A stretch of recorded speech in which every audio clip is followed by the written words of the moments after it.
ఈ 30 డేస్ సిరీస్లో డే 5 అయితే సక్సెస్ఫుల్గా కంప్లీట్ చేసుకున్నాను. హాయ్ అందరికీ. ఇంకా పొద్దున లేచేసి ఫ్రెష్ అప్ అయిపోయి ఈరోజు మా ఇంట్లో టిఫిన్ అయితే ఉప్మా అయితే చేశారు.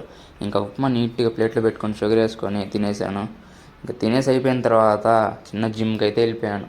ఫస్ట్ థ్రెడ్మిల్ అయితే స్టార్ట్ చేశాను. ఇంకా థ్రెడ్మిల్ చేస్తూ ఉన్నానా, నాకేమో ఎదురు ఒకటి కనపడింది. ఏందా అని చూస్తే అదేమో పిచ్చుగూడు. చూడటానికి చాలా బాగుంది మామ. ఇంకా అలా చూస్తా ట్రెడ్మిల్ అయితే కంప్లీట్ చేసుకొని అయిపోయిన తర్వాత shoulder exercise, chest exercise complete చేసుకొని ఇంటికైతే రిటర్న్ అయిపోయాను. ఈరోజు జిమ్ నుంచి రంగానే శాండ్విచ్ అయితే ఇచ్చారు వేడివేడిగా. నోట్లో కొరుక్కొని తింటా ఉంటే సూపర్ ఉంది శాండ్విచ్, మాత్రం చాలా బాగుంది. దాని తర్వాత లంచ్లో అయితే ఈరోజు బంగాళదుంపను చికెన్ ఫ్రై అయితే చేశారు. చూస్తా చిన్నగా లంచ్ అయితే కంప్లీట్ చేశాను. ఇంక దాని తర్వాత ఈవినింగ్ వెదర్ అయితే చాలా కూల్గా ఉంది చాలా రోజుల తర్వాత.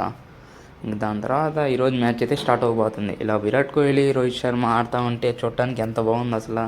మ్యాచ్ చూస్తూ ఉన్నాను, అప్పుడు రాత్రి అయితే అయిపోయింది. ఇంక వర్షం అయితే స్టార్ట్ అయింది బయట. ఇంకొంతసేపు చల్లడి గాలి వస్తుంటే బాల్కనీలో అయితే నించున్నాను. అలా డే 5 అయితే కంప్లీట్ చేసుకున్నాను. వెళ్ళే ముందర ప్లీజ్ ఫాలో అండ్ సబ్స్క్రైబ్.